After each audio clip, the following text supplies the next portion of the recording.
नमस्कार। एक साल पहले M3M फाउंडेशन के सर्वोदय प्रोग्राम ने हरियाणा के नूंह जिले के तावड़ी ब्लॉक में लोगों को सशक्त बनाने की शुरुआत की। इस प्रोग्राम का मकसद था स्वास्थ्य, शिक्षा, पर्यावरण और आजीविका के क्षेत्र में स्थायी बदलाव लाने का। इसके लिए ऐसी रचनात्मक योजना बनाई गई जो पूरे गांव के विकास पर केंद्रित थी। सर्वोदय की सोच यही थी कि अगर देश को आगे बढ़ाना है तो हर एक इंसान को अपनी पूरी क्षमता तक पहुंचाने का मौका जरूर मिलना चाहिए और हर वंचित समुदाय को आगे बढ़ाने के लिए जरूरी साधन और कौशल मिलना चाहिए। ये एक समुदाय आधारित मॉडल था जिसमें यह माना गया कि अगर यहाँ कोई वाकई बदलाव ला सकता है तो वो खुद तावड़ू के लोग ही ला सकते हैं। इसलिए इस प्रोग्राम के जरिए लोगों को सक्षम बनाने पर जोर दिया गया ताकि वो अपने विकास और बदलाव की कहानी खुद लिख पाएं। बीते एक साल में हमने आपको तावड़ू के इन्हीं बदलाव की कई कहानियां दिखाई। आज हम देखेंगे कि ये मॉडल आखिर सफल कैसे रहा और इसमें क्या चुनौतियां भी आईं। हम सीधे लोगों से जानेंगे कि इसका ज़मीनी असर क्या और कैसा रहा। साथ ही यह भी समझेंगे कि इस मॉडल को बड़े स्तर पर कैसे अपनाया जा सकता है ताकि भारत की असली ताकत उसके गांव और छोटे इलाकों में नजर आए। आप देख रहे हैं सर्वोदय, बुनियाद भारत की।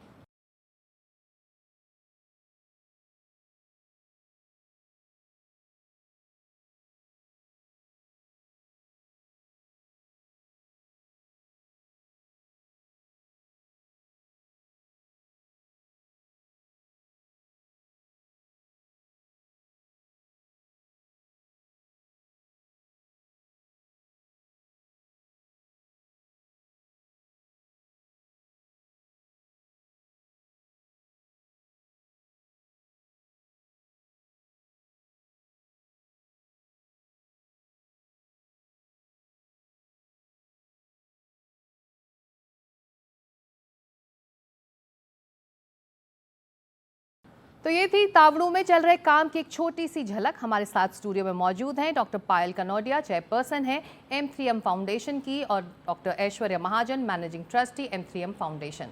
और थोड़ी देर में हमारे साथ जुड़ेंगी हमारी सहयोगी स्वास्तिका मेहता, जो तावड़ू ब्लॉक के उन लोगों के साथ बातचीत करेंगी जिन्होंने यहाँ असल बदलाव की नींव रखी है। डॉक्टर पायल, अगर मैं आपसे शुरू करूँ, बीता एक साल इस पहल के लिए कैसा रहा? क्या चुनौतियाँ रहीं और सबसे बड़ा सबक क्या मिला?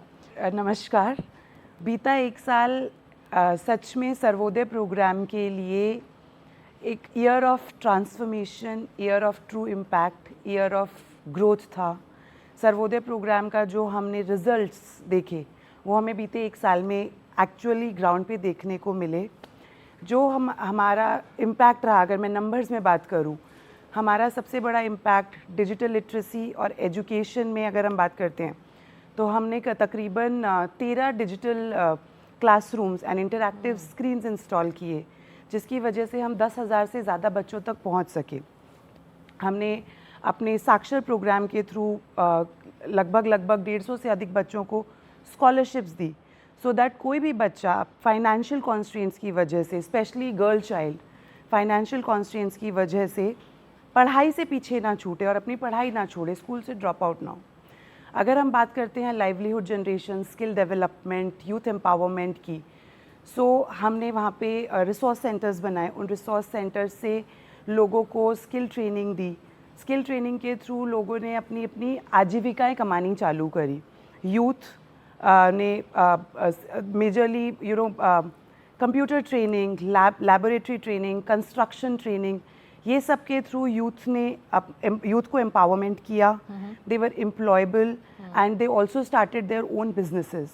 Coming to women started they got into things like संकल्प वाटिकाएं, जहाँ उन्होंने अपने घर में खेती चालू की। वहाँ से सीखते सीखते they reached to the marketplaces. We started iStyle, iMart, iCare. These kind of centers were again very helpful for these youth and women to link them to marketplaces, for them to become entrepreneurs. They were very helpful. So इससे हुआ क्या, लोग अपने घर में income लाने लगे। आजीविका जब घर में आने लगती है तो you kind of become empowered in your own house, in your own community. And all this was done with involving the community themselves. These were the ideas that came from community. These were the ideas that were implemented by the community. We were just a medium to help them implement, help them train. Moving on to environment, Tauru में एक pond था जिसमें लोग कचरा फेंकते थे. So we went, we saw, and people only showed us, local people showed us कि यहाँ पे एक pond है, इसको हम सुंदर कैसे बना सकते हैं. They only gave us the ideas back कि इसको अच्छा ये करे तो अगर हम इसमें इसकी पहले सफाई करें, इस पे रेन वाटर हार्वेस्टिंग करें. They gave us a lot of ideas. All we did was we became a medium of implementation for them, and happened so that today it is a beautiful rejuvenated pond. It has become a tourist spot. Old people from the village, like दादा दादी जो घर के होते हैं, वो वहाँ पे शाम को सैर करने आते हैं, बच्चे खेलने आने लगे हैं.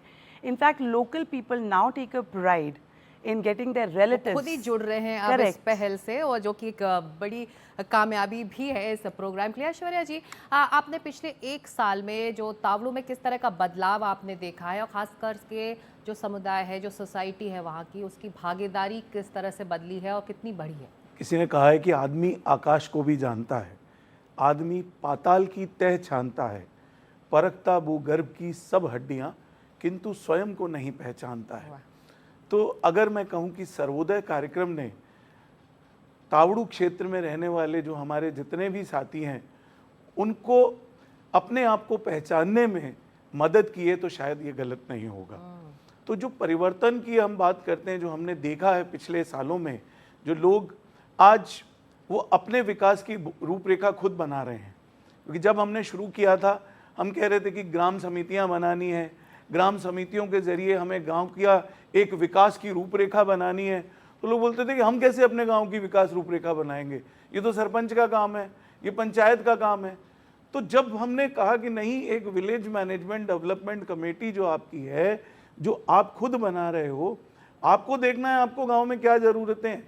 स्कूल में मुझे पानी की ज़रूरत है या नहीं है, मुझे अपने रिटेंशन के लिए, या मेरे जो सब सेंटर्स हैं उसमें सिर्फ एक दीवार खड़ी है या कमरे खड़े हैं, लेकिन वहाँ कोई डॉक्टर आ रहा है या नहीं आ रहा है.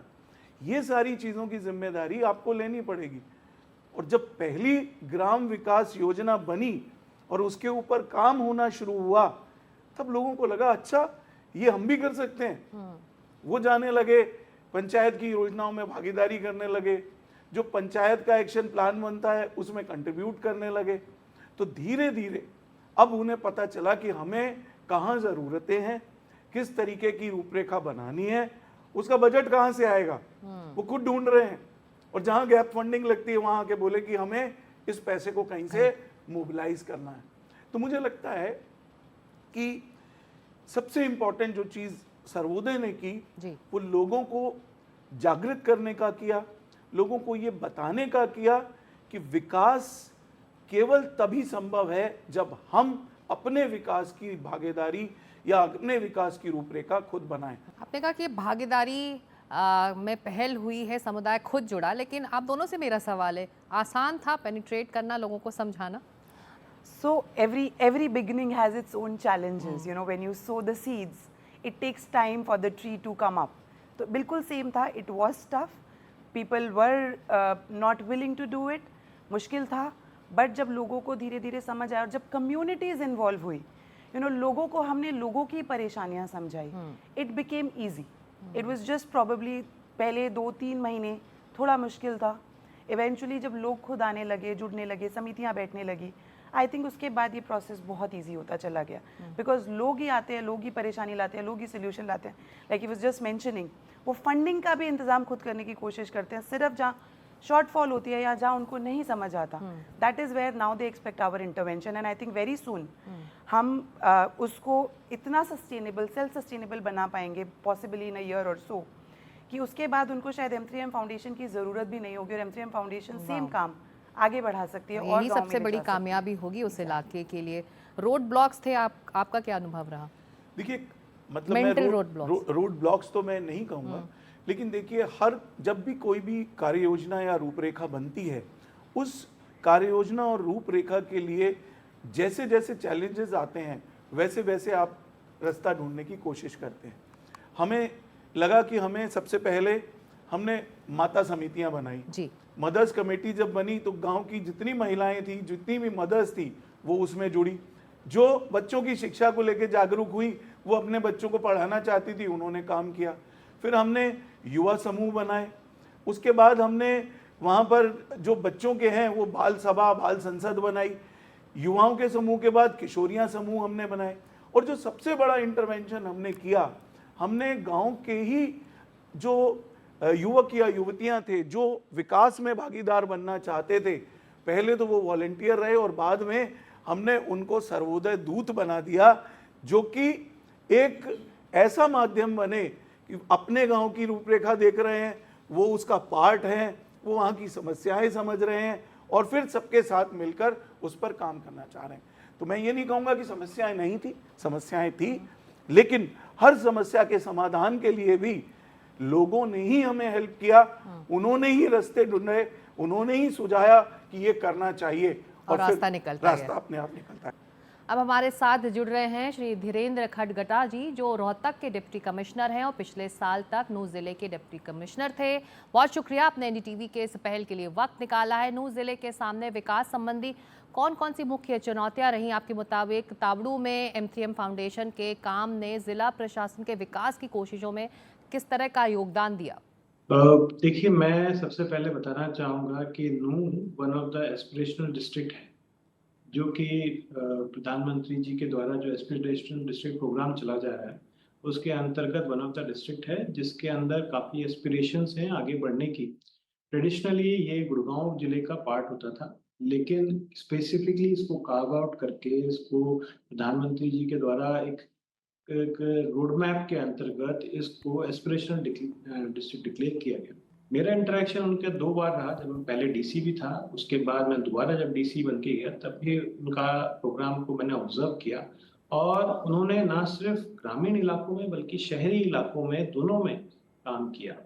चाहे आप इंफ्रास्ट्रक्चर की बात कर लें, चाहे वाटर कंजर्वेशन की बात कर लें, चाहे एफॉरेस्टेशन, चाहे मैन पावर कैसे स्किल करना है, उसके ऊपर उन्होंने काम किया। साथ ही साथ वहाँ पर जितने भी गांव थे या उनके क्लस्टर्स को लेके वहाँ पर हेल्थ चेकअप के काफ़ी एक्सटेंसिव उन्होंने काम करवाए। इसी में मैं बताना चाहूँगा कि एक जो प्रोग्राम किया गया था उनके द्वारा एफॉरेस्टेशन का, वो भी अपने आप में एक बहुत इम्पोर्टेंट था, क्योंकि हमारी बहुत सारी सरकारी ज़मीन, चाहे वो किसी भी विभाग की हो, वहाँ पर खाली पड़ी हुई थी और मैं खुद भी उस प्रोग्राम में गया था, एफॉरेस्टेशन प्रोग्राम में। आई थिंक जो M3M के द्वारा giving back to the roots का एक उन्होंने अपना मोटो लेके चला हुआ है और ग्राम सर्वोदय सबसे पहले उन्होंने ले चला है कि डेवलपमेंट ऑफ द एरिया, वो बहुत अच्छा प्रोग्राम है और मल्टीफेरियस है और उसमें सभी एस्पेक्ट्स को उन्होंने कवर किया है। And I think this is one of the program which I can say during my tenure as a DC, I find it very encompassing all the facets of the society. Dhirendra ji, विकास योजनाओं को लागू करने में सार्वजनिक और निजी भागीदारी की क्या भूमिका होती है? निजी संस्थाएं सरकारी पहलों के साथ मिलकर सार्वजनिक सुविधाओं और बुनियादी ढांचे को बेहतर बनाने में किस तरह का योगदान दे सकती हैं? मैं इसमें बताना चाहूँगा, दोनों गवर्नमेंट और private, they have their specialty or specialization in their respective areas. जहाँ प्राइवेट प्लेयर्स हैं, they have expertise in development of the areas. In addition, they have additional advantage of getting the technologies at their doorstep at a very short time. और यही फायदा जो हमारे government के अंदर जो स्कीम्स थी उनका डवटेलिंग करके हमको बहुत फायदा मिला। Classic case can be an example of M3M group, जहां पर उन्होंने गवर्नमेंट की जो एग्जिस्टिंग स्कीम्स थी उन्हीं स्कीम्स को आगे रूट्स तक पहुंचाने का इंश्योर किया with their expertise. Just for example एक मैं बताना चाहूँगा, when there was a COVID and there was a need for developing immediate centers in the rural areas to cater to the public, specifically the COVID जो हमारा exam Covid एकदम से आया था उसको, तो उन्होंने वहाँ पर सब हेल्थ, वहाँ पर एक सीएचसी है, सीएचसी ताऊ, उन्होंने पूरे मतलब 1-2 हफ्तों के अंदर पूरा रिवैम्प कर दिया, और अब वो तावड़ू की जो सीएचसी है, it is not only helping at that time the Covid patient, but also recently emergency services or even the other services they have started over there. तो हमारी कहीं ना कहीं जो गवर्नमेंट की स्कीम्स के साथ जब आप प्राइवेट प्लेयर्स को डवटेल करते हो, तो it gives a much better results. कहीं ना कहीं हमारे पास गवर्नमेंट की जैसे स्किल डेवलपमेंट है। अब M3M they have expertise in development of building projects. So इन्होंने अपनी जो एक्सपर्टीज है वो गवर्नमेंट की स्कीम के साथ डवटेल करके कई हजारों बच्चों को वहां पर बिल्डिंग कंस्ट्रक्शन वर्कर्स इन सब में उन्होंने ना सिर्फ ट्रेन किया बल्कि जॉब प्लेसमेंट, इवन खुद भी उनके जो प्रोजेक्ट्स थे उसमें उसको एब्जॉर्व किया। तो this is the second example which I want to share कि कैसे प्राइवेट प्लेयर्स को हम जब डवटेल करते हैं सरकारी स्कीम के साथ, तो we get a better result. And I think M3M is one of the M3M projects और M3M का जो जो उनका कंट्रीब्यूशन रहा, वो one of the best examples है व्हिच आई कैन से। बहुत शुक्रिया, आपने इस पहल के लिए वक्त निकाला और प्रशासन की तरफ से किस तरह से पब्लिक प्राइवेट पार्टनरशिप में भागीदारी हुई उसका विस्तार से पूरा ब्यौरा दिया। बहुत शुक्रिया। ऐश्वर्या जी, हमने ज़िला प्रशासन को सुना, आपका अनुभव कैसा रहा प्रशासन के साथ इस पहल में काम करने के लिए? चाहे सिविल सोसाइटी हो या जो भी संस्थाएं हैं, वो कभी भी सरकार का विकल्प नहीं बन सकती हैं, और जो भी विकास की भागीदारी या विकास की योजना है वो जिला प्रशासन की जिम्मेदारी है, और वो उसमें काम भी करते हैं।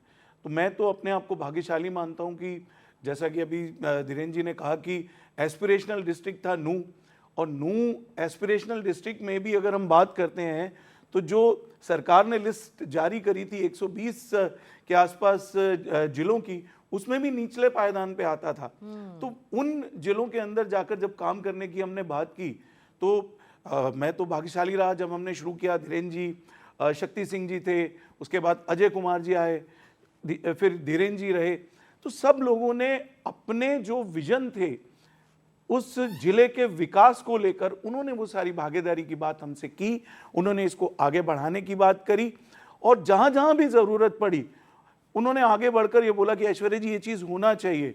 पायल जी से उन्होंने बात की कि हमें ये चीज़ें जिले के अंदर करनी है, और केवल तावड़ू ही नहीं, हमने नूह में भी अलग से, चाहे वो डिजिटल एजुकेशन की बात हो, चाहे वो हेल्थ का जो हमने बोला वो हो, क्योंकि कोविड के टाइम भी जो हमने स्वास्थ्य यात्रा जब निकाली थी, तो टीकाकरण में वो बहुत बड़ा योगदान वहाँ पे रहा था, और उसका इम्पैक्ट ऐसा आया था कि जो हम टीके का जो परसेंटेज था वो इम्प्रूव हुआ था।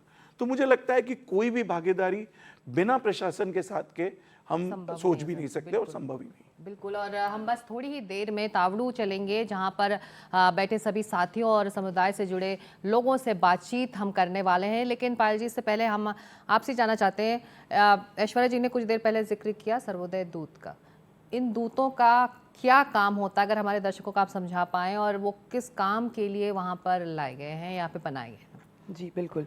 सर्वोदय दूत, अगर हम एक ट्रायंगल देखें तो ट्रायंगल में टॉप पे आपकी कम्युनिटी बैठी है, एक साइड पे आपकी ट्रायंगल के बेस पे एक साइड पे गवर्नमेंट और उनकी पॉलिसीज़ हैं, एक साइड पे M3M फाउंडेशन है। तो सर्वोदय दूत इन तीनों को ब्रिज करता है, कम्युनिटी में जाकर कम्युनिटी के प्रॉब्लम समझना, कम्युनिटी के लोगों को और एक्टिव करना, उनकी इन्वॉल्वमेंट लेकर आना, फिर उनकी प्रॉब्लम्स को समझ के गवर्नमेंट की पॉलिसीज़ के साथ इंटीग्रेट करना कि गवर्नमेंट की पॉलिसीज़ से हम इन प्रॉब्लम्स को कैसे जोड़ सकते हैं और सॉल्व कर सकते हैं, और कहीं कुछ गैप रह जाए या कोई इम्प्लीमेंटेशन करनी हो कोई चीज़, तो M3M फाउंडेशन से वो सपोर्ट लाना। सर्वोदय दूत ये काम करता है। इससे होता क्या है कि कम्युनिटी इन्वॉल्व होती है, कम्युनिटी ओनरशिप लेती है, कम्युनिटी सॉल्यूशंस लाती है, और सर्वोदय दूत कम्युनिटी को एक्टिव करता है अपनी ही प्रॉब्लम्स को लेके, अपने ही सॉल्यूशंस निकाल के उन पे काम करने के लिए। तो एक लीडरशिप भी, इनबिल्ट लीडरशिप क्वालिटी भी आप लोग प्रदान कर तो रहे हैं। अगर मैं अपना एग्जांपल दूं तो मुझे लगता है मैं खुद सर्वोदय दूत हूँ, क्योंकि मैं खुद तावड़ू में पैदा हुई थी, और वहाँ की परेशानियाँ क्योंकि मैं वहाँ पली बड़ी हूँ, मुझे समझ आती थी कि वहाँ पे सेटबैक क्या क्या है, वहाँ क्या इश्यूज हैं। स्कूल्स में पानी नहीं है, क्लासरूम्स नहीं है, इंफ्रास्ट्रक्चर नहीं है। I had seen all that and I had grown up seeing all that, and that's why the idea of going back to my own home town and working there came in my mind. बिल्कुल। पिछले 1 साल से NDTV की स्वास्तिका मेहता लगातार तावड़ू का दौरा कर रही हैं। वहां के लोगों से मिलकर ये समझने की कोशिश कर रही हैं कि सर्वोदय प्रोग्राम जमीनी स्तर पर कैसे लागू हो रहा है। आज वो तावड़ू से सीधे हमारे साथ जुड़ रही हैं। Swastika, over to you. Sikta, हम लोग इस वक्त पढ़ेनी गांव में हैं, जो कि तावड़ों के बीचों बीच है। हमारा जो सफ़र शुरू हुआ M3M फाउंडेशन का सर्वोदय प्रोग्राम है, उसका पढ़ेनी गांव से ही हुआ। और हमारे आसपास इस वक्त बैठे हैं पढ़ेनी गांव और तावड़ू के आसपास के गांव के वो सारे लोग जो हमारे साथ इस पूरे 1 साल में जुड़े हैं। और जो ये सर्वोदय प्रोग्राम और हम रूरल डेवलपमेंट की बात कर रहे हैं, ये इन लोगों के बिना, इनके भागीदारी के बिना नहीं ही हो सकता। तो चलिए सबसे पहले हम आपकी मुलाकात कराते हैं इस इलाके की एसडीएम साहब से, संजीव कुमार जी से। हम लोग ने अक्सर बात करी है, जैसे कि ऐश्वर्या सर कह रहे थे, कि पब्लिक प्राइवेट पार्टनरशिप बेहद ज़रूरी होता है और एक प्राइवेट संस्था अकेले काम नहीं कर पाती। तो अब हम बात करते हैं किस प्रकार से ज़िला प्रशासन मदद करता है किसी भी इनिशिएटिव को आगे ले जाने में। तो संजीव सर, हमारे साथ जुड़ने के लिए शुक्रिया। आप हमारे साथ पहले भी मिले हैं। तावड़ू की अगर हम बात करें तो सर्वोदय प्रोग्राम में आपने किस प्रकार का बदलाव देखा गांव में, इनिशिएटिव जो नए नए आए? सबसे पहले तो जो इसमें मैंने बदलाव देखा कि गांव के बच्चों को वोकेशनल ट्रेनिंग के थ्रू ट्रेनिंग दी गई और उसके बाद उनकी प्लेसमेंट की गई और M3M फाउंडेशन की तरफ से उनको सपोर्ट भी रहा, फाइनेंशियली बैकअप भी रहा उनका। तो एक ये काफ़ी बड़ा बदलाव जो है देखने में आया। इसके साथ साथ फार्मिंग के फील्ड में देखें तो ग्रामीणों को उनको ऑर्गेनिक फार्मिंग के बारे में शिक्षा दी, ट्रेंड किया और उससे जो फार्मर्स थे छोटी आजीविका के, उनकी आजीविका भी इसके माध्यम से बढ़ी। और इसके साथ साथ जो शिक्षा के क्षेत्र में एक जो सबसे बड़ा काम किया, government girls senior secondary school की जो बिल्डिंग थी जो जर्जर हालात में थी, उसका पूरा बीड़ा M3M फाउंडेशन ने उठाया और वो लगभग तैयार हो चुकी है। शायद वो अगले सेशन में वहाँ पर क्लास भी लगनी शुरू हो जाएगी। तो आपका एक्सपीरियंस कैसा रहा, एक ज़िला अध्यक्ष होने के नाते आपका एक्सपीरियंस कैसा रहा इस पब्लिक प्राइवेट पार्टनरशिप के लिए? बतौर उपमंडलाधीश मैं एक बात यहाँ ये संज्ञान में लाना चाहूँगा कि जो पार्टनरशिप है, पब्लिक पार्टनरशिप, जन भागीदारिता के बिना कोई भी प्रोजेक्ट है, सरकार का हो या किसी भी NGO का हो, वो पूरा नहीं हो सकता। और उसके लिए जो एक बीड़ा उठाया है M3M ने, वो मैं समझ सकता हूँ कि कहीं सार्थक दिशा में एक अच्छा कदम है। शुक्रिया। एक और बहुत ज़रूरी पहलू होता है, किसी भी ब्लॉक लेवल पे हर ब्लॉक गांवों से बनता है और गांव के जो मुखिया होते हैं वो होते हैं सरपंच। तो हमारे साथ इस वक्त जुड़ रहे हैं बीसर गांव के सरपंच राजबीर जी। अगर आप मुझे बता सकें, M3M फाउंडेशन जब आपके गांव में आई तो क्या बदलाव आपके गांव में आए उनके काम के साथ साथ? देखो जी, M3M फाउंडेशन की तरफ से मेरे गांव को तो सुविधा मिली है, बल्कि मेरे पूरे इलाके को मिली है। मेरे गांव में M3M ने स्कूल में जो गरीब बच्चे हैं उनको स्कॉलरशिप दी है, चिकित्सा में कैंप लगाए हैं, लोगों को हेल्थ चेकअप हुआ है, एनवायरनमेंट के लिए जमींदारों को फल के और फूलों के पौधे भी दिए हैं। तो बहुत अच्छी पहल है M3M फाउंडेशन की और हमारे पूरे ही क्षेत्र में काम कर रही है और मेरे गांव में काफ़ी काम M3M की तरफ से हुए हैं। तो राजबीर जी, एक और बात जो मैं कहना चाहूँगी कि गांव के परिसर में जब लोगों की भागीदारी बनती है तो लोगों का किसी भी खुद के डेवलपमेंट में, अब खुद के सशक्तिकरण में जुड़ना कितना ज़रूरी होता है, उसमें मुखिया का क्या रोल रहता है?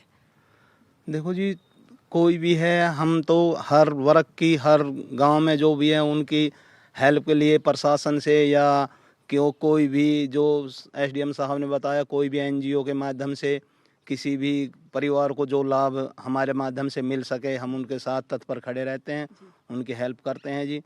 और M3M फाउंडेशन ने गरीब लोगों के लिए, मैंने देखा है कि मेरे गांव में कई अनाथ बच्चियां थीं, उनको स्कॉलरशिप दी हैं, उनकी काफ़ी हेल्प की है। स्पोर्ट्स में जो बच्चे थे स्कूल में उनको भी प्रोत्साहन किया है M3M ने, और इस फाउंडेशन की तरफ से मेरे क्षेत्र को काफ़ी लाभ मिला है।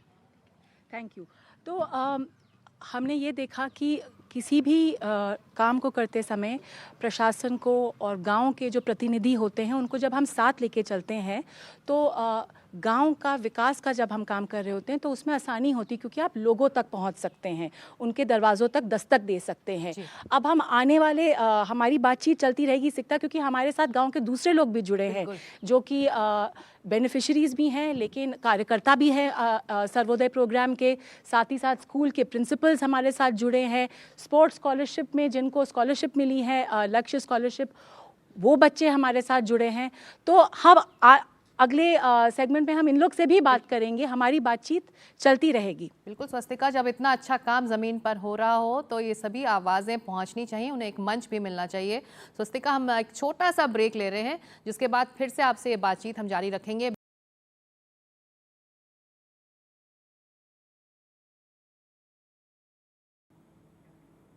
आप देख रहे हैं सर्वोदय बुनियाद भारत की।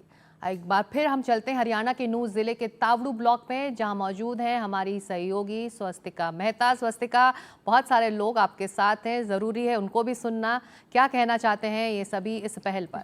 बिल्कुल सिकता, मेरे साथ जुड़े हुए हैं वो सारे लोग जिन्होंने सर्वोदय प्रोग्राम में अपने घरों की दहलीज़ों को क्रॉस करके गांव के डेवलपमेंट में अपनी सहभागिता दिखाई, अपना खुद का इनिशिएटिव दिखाया। तो सबसे पहले तो हम चलते हैं उन बच्चों के पास जिनको स्कॉलरशिप्स मिली और उससे उनके लाइफ में क्या चेंजेस आए। ये बहुत ही इम्पॉर्टेंट चीज़ें होती हैं जब आपके लाइफ में आपको एक इनकरेजमेंट मिलता है एक सही समय पे। तो मेरे साथ जुड़ रहे हैं रोहित खान। रोहित, आपके साथ हमारी पहले भी मुलाकात हुई है और आपको जो स्कॉलरशिप आप एक स्पोर्ट्स पर्सन हैं, तो इस स्कॉलरशिप के ज़रिए एज अ स्पोर्ट्स पर्सन आपके कौन से सपने सच हो पाए? जी, मेरा सपना था मैं कभी अपने देश के लिए बाहर खेलने जाऊं, वो सपना साकार हो पाया M3M फाउंडेशन की वजह से। मैं नेशनल गोल्ड मेडलिस्ट पहले भी रह चुका था, पर कभी बाहर जाने का मौका नहीं मिल पाया। जब मुझे स्कॉलरशिप मिली तो मैं स्कॉलरशिप की वजह से बाहर दूसरे देश जा पाया अपने देश के लिए खेलने के लिए। और आपका स्पोर्ट किक बॉक्सिंग रहा है ना रोहित? आप किस गांव से आते हैं और आपके लिए ये एक्सपीरियंस कैसा रहा? जी, मैं गांव सुनारी मेवात का रहने वाला हूं और ये मेरे लिए बहुत ही अच्छा एक्सपीरियंस रहा। दूसरे बाहर कंट्री में जाके दूसरे एथलीट से मिला, वो कैसे रहते हैं, कैसे खेलते हैं, सबसे अच्छी तरह से मिलना हुआ और बहुत कुछ सीखने को मिला। तो ये तो थे हमारे साथ रोहित खान। अब हमारे साथ एक प्यारी सी बच्ची है अंकिता, और अगर हम इनसे बात करें तो इन्होंने बुनियाद स्कॉलरशिप इनको मिली और इससे अगेन बहुत फ़र्क पड़ा अंकिता की ज़िंदगी में, है ना अंकिता? तो बताओ क्या क्या चीज़ें तुम्हारे लिए बदली जब किताबें तुम्हारे हाथ में आईं, और क्या क्या तुम कर पाई इस स्कॉलरशिप के ज़रिए? मैम, मुझे पढ़ाई करनी थी आगे तक, तो मैं कर सकती थी स्कॉलरशिप्स के, क्योंकि मेरी मम्मी एक अकेली मेरे लिए कमाती है, इसलिए तो स्कॉलरशिप से मैं पढ़ सकती थी आगे। और कौन से गांव की हो अंकिता तुम, और स्कॉलरशिप से तुमने कौन कौन सी चीज़ें किताबें खरीदी, पेंसिल खरीदा? मैम, मैं मोहम्मदपुर रईस से हूँ। मैंने बैग खरीदे, किताबें खरीदी, जूते और ड्रेस खरीदी थी। और अभी पढ़ाई करने में कितना मज़ा आता है? मैम, बहुत ज़्यादा मज़ा आता है पढ़ाई करने में। बहुत मज़ा आता है? Yes ma'am. और तुम्हारे स्कूल में अच्छी सारी चीज़ें, फैसिलिटीज़, टीचर्स अच्छी हैं? Yes ma'am. सब अच्छे हैं? यस मैम, सब अच्छे हैं। तो ये तो थी हमारे साथ अंकिता। जब हम स्कूल्स की बात कर रहे हैं तो स्कूल्स का जो परिसर है वो बनता है प्रिंसिपल्स के साथ। तो हमारे साथ जुड़ेंगे दो प्रिंसिपल्स। एक तो हमारे साथ डालावास की प्रिंसिपल सुनीता हैं, जिनसे हम पहले भी मिल चुके हैं, वो जुड़ रही हैं। और दूसरा तावड़ू से जो सीनियर सेकेंडरी स्कूल है जिसका रिकन्स्ट्रक्शन किया जा रहा है, उसको रिवैम्प किया जा रहा है, उसके प्रिंसिपल जुड़ रहे हैं। तो पहले हम बात करेंगे सुनीता जी से। सुनीता, अगर आप मुझे बता सकें कि सर्वोदय प्रोग्राम की जो पहल रही उसमें आपके स्कूल में पढ़ाई से रिलेटेड जो चीज़ें आई, मुहैया कराई गई, वो उससे क्या फ़र्क पड़ा?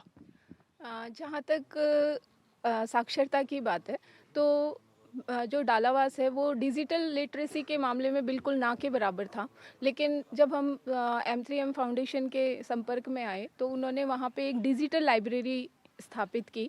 डिजिटल लाइब्रेरी के अंतर्गत उन्होंने हमारे बच्चों को 25 लैपटॉप मुहैया करवाए और वो लैपटॉप के अंदर पूरा क्लास फर्स्ट से लेके 12th तक का सभी सब्जेक्ट का कंटेंट शामिल है, जिसे समय समय पर बच्चों को पढ़ा देते हैं हम, क्योंकि हमारे यहाँ टीचर्स की थोड़ी शॉर्टेज है, इसके कारण हम उनको पढ़ा सकते हैं। तो हमने पायल जी की भी बात सुनी थी कि इंफ्रास्ट्रक्चरल इश्यूज़, टीचर्स की शॉर्टेज एक काफ़ी रेकरिंग इशू है यहाँ के स्कूल्स में। अब हमारे साथ जुड़ रहे हैं बहुत ये तावड़ू का बहुत बड़ा स्कूल है एक्चुअली। तो सर अगर आप बता सकें कि इस स्कूल में जो ये इंफ्रास्ट्रक्चरल डेवलपमेंट हो रहा है, तावड़ू का सीनियर सेकेंडरी स्कूल, इसकी क्या अहमियत क्या है? ये तो एक इलाके का एकमात्र गर्ल्स स्कूल है जिसके अंदर तीनों स्ट्रीम चल रही हैं और यहाँ पर जो स्ट्रक्चर था वो बिल्कुल जर्जर अवस्था में था और उन्होंने, पायल मैडम ने भी देखा है, ऐश्वर्या महाजन जी का भी हम धन्यवाद करते हैं कि उन्होंने पहले देखा है कि भाई ये ठीक नहीं है, तो पूरा का पूरा स्कूल उन्होंने गोद लेकर के और उस स्कूल की पूरी बिल्डिंग और उनका अत्याधुनिक सुविधाओं के साथ, जैसे digital library, digital science lab, digital classrooms और ये स्कूल पूरे हरियाणा में एकमात्र ऐसा स्कूल है जो कि फायर प्रूफ है। फायर का भी इसके अंदर सभी ऐसा मॉडर्न तरीके से सभी चीज़ लगाई हुई हैं, सुविधाएं हो गई हैं और बड़े ही कम समय में ये बन करके तैयार हो गया। इस करके हम सभी का धन्यवाद करते हैं, जिनसे बच्चों को गर्ल्स एजुकेशन में बात में बहुत ही ज़रूरी है और इम्पोर्टेंट पार्ट्स है लाइफ का कि गर्ल्स एजुकेशन इससे बेहतर बन पाएगी और बच्चों को बहुत अच्छा इससे बेनिफिट हो पाएगा एजुकेशन के मामले में। एजुकेशन एक बहुत ही ज़रूरी स्टेपिंग स्टोन होता है किसी भी डेवलपमेंटल काम में, किसी भी रूरल डेवलपमेंट के काम में भी। अब हमारे साथ जुड़ेंगे सर्वोदय दूध, जो कि कड़ी है सर्वोदय प्रोग्राम की। ये सर्वोदय प्रोग्राम को ग्राउंड पर असेंबल करते हैं, ये ज़मीनी स्तर पर जुड़ के लोगों के साथ बातचीत करते हैं। तो मैं अब बात करूंगी पिंकी से। और सर्वोदय दूध, हर सर्वोदय दूध के पास 8 से 10 गांव होते हैं जिसमें वो अलग अलग विभागों में काम करते हैं। पिंकी, कौन कौन से विभागों में आप काम करती हैं, कौन कौन से वर्टिकल्स पे आप? हम मुख्य तौर से 4 विभाग हैं हमारे पास। स्वास्थ्य है, शिक्षा है, आजीविका है और पर्यावरण है। तो चारों विभाग में हम काम करते हैं।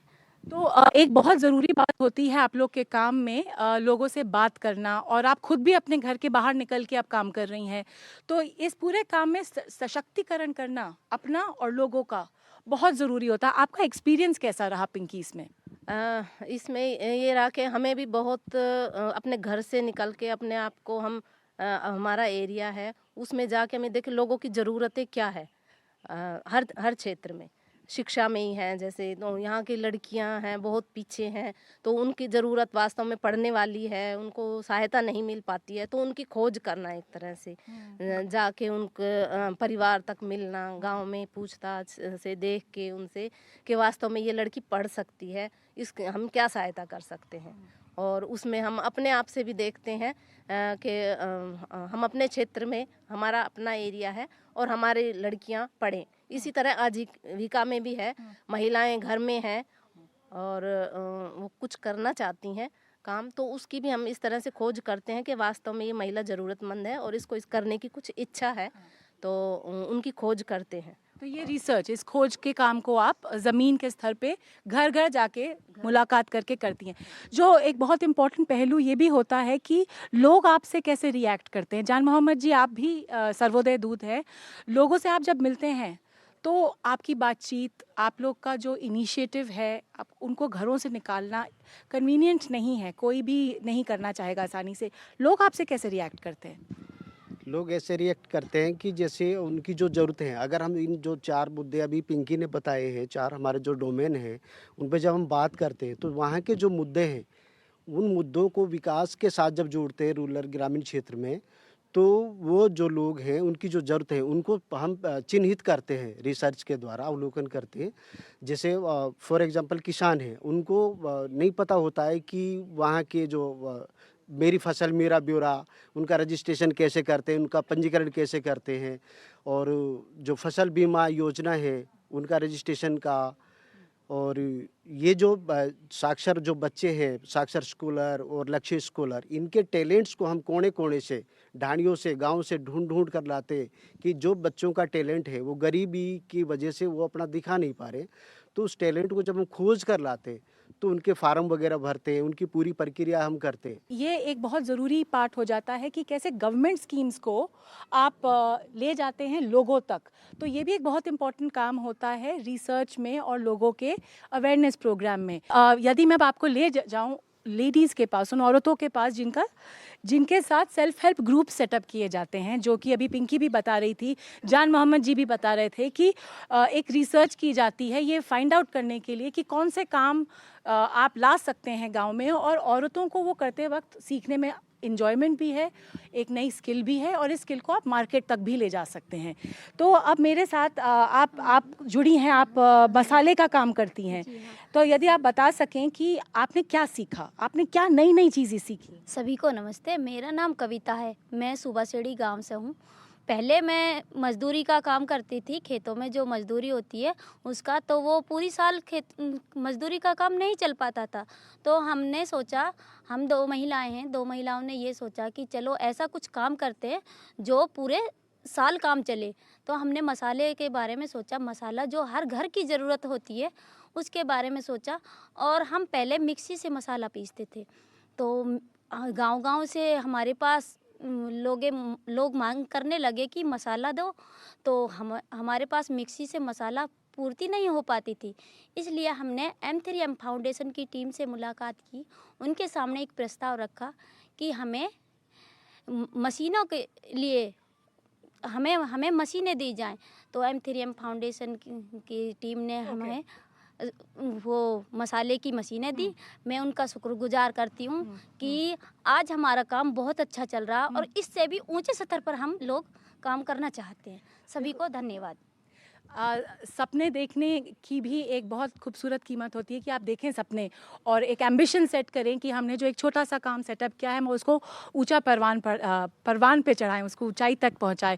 पर चलिए अब हम बाकी सबसे अब बात करते हैं कि जो सर्वोदय प्रोग्राम में नई नई पहलें हुई हैं उसमें आप लोग सब अब क्या चाहते हैं, क्या अगली चीज़ हो।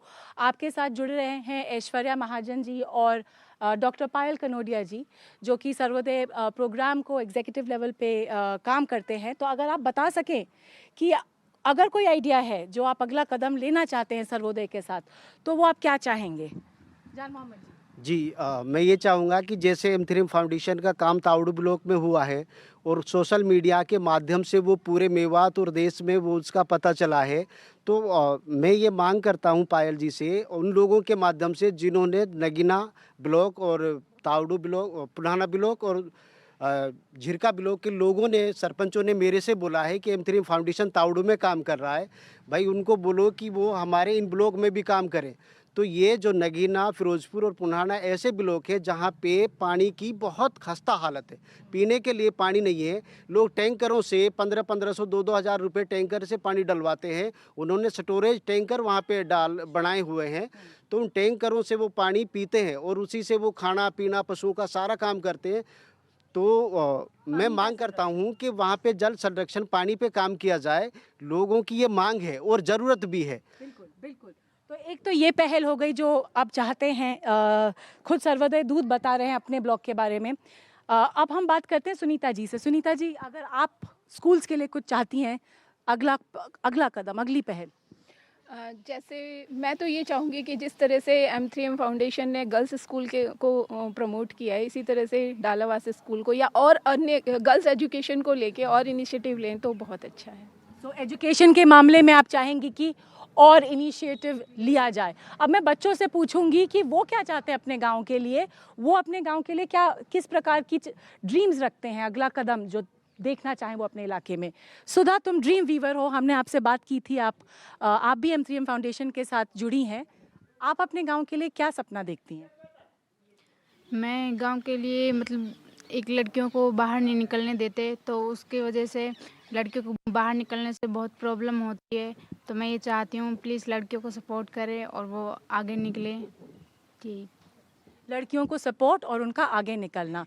तो शायद जैसे ये पूरा साल ख़त्म हुआ है और सारे इनिशिएटिव्स अभी भी ज़मीन तौर पे चल रहे हैं, पर ये कुछ नए सपने हैं, ये कुछ नई चाहते हैं जो लोग अपने आप, समुदाय की आवाज़ अपने आप निकल के आ रही है कि अगला कदम क्या होगा। तो अब हमें भी देखना है कि अगला कदम सर्वोदय का क्या होगा। सिकता, अब आपको। बिल्कुल, शुक्रिया स्वस्तिका। हमने सुना वहाँ मौजूद लोगों को, ऐश्वर्या जी और बच्चियों को भी उनकी लिस्ट तैयार है कि वो और क्या उम्मीद लगाए बैठे हैं सर्वोदय प्रोग्राम से। लेकिन आप लोगों ने भी खुद असेस किया होगा वो कौन से क्षेत्र हैं जिसमें अभी ज़्यादा काम करने की ज़रूरत है और उसको मजबूती देने की ज़रूरत है। देखिए, जहाँ तक सर्वोदय कार्यक्रम की अगर हम बात करें तो केवल सर्वोदय ही नहीं, M3M फाउंडेशन कोई भी कार्यक्रम अगर हम डिज़ाइन करते हैं तो उसमें एक सबसे महत्वपूर्ण पहलू जो है वो सस्टेनेबिलिटी का होता है। जैसा पायल जी ने अभी थोड़ी देर पहले बोला कि हम साल भर बाद में हम वहाँ हो ना हो, लेकिन कार्यक्रम चलता रहे, हमें उसकी ओर देखना है। और दूसरी चीज़, लोग उस कार्यक्रम को चलाने की जिम्मेदारी खुद उठाएं। इसीलिए अगर हमने सर्वोदय दूत की संकल्पना करी वो इसीलिए करी। और मुझे अच्छा लगा ये पिंकी, बुलबुल, जान मोहम्मद, इन सबको देखकर जो ये अब आगे की बात कर रहे हैं, खुद कर रहे हैं।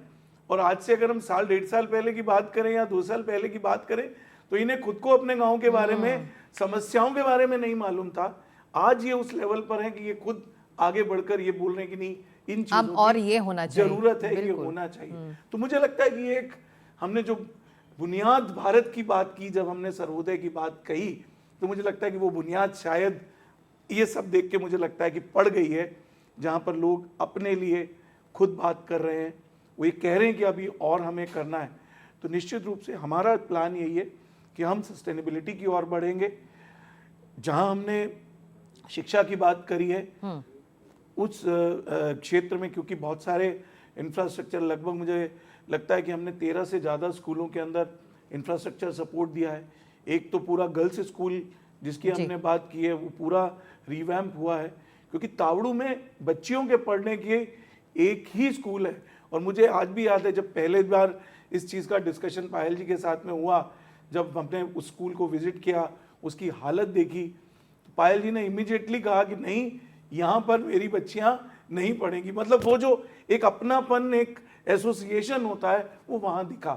तो अब मुझे लगता है, और एक चीज़ और जो मुझे अभी बड़ी अच्छी लगी, पायल जी ने कहा कि मैं खुद सर्वोदय दूत हूँ। मुझे लगता है ये जो भावना है ये बहुत इम्पॉर्टेंट है, और अगर ये बीज हमने वहाँ पर डाल दिया है तो मुझे लगता है ये सक्सेसफुल है। हाँ, एक्शन प्लान बनेंगे, मैं यहाँ बैठ के नहीं बताऊंगा, क्योंकि वो प्लान अगले साल का और उसके अगले साल का भी जमीन पर गांव में बनेगा, धरातल पर बनेगा, और वही लोग इस चीज़ को आगे बढ़ाएं। पायल जी, एक आखिरी सवाल। अब सर्वोदय की कामयाबी हमने देखी, किस तरह का बदलाव ये ज़मीन पर ये प्रोग्राम लेकर आया, ये हमने देखा, लेकिन अब M3M फाउंडेशन का अगला लक्ष्य क्या है? आपने ऑलरेडी हमारे बेनिफिशरीज़ के माध्यम से सुनी लिया कि वो क्या चाहते हैं कि M3M फाउंडेशन क्या करे, और M3M फाउंडेशन का एक्चुअल सपना है कि वो लोगों के सपनों को पूरा करे।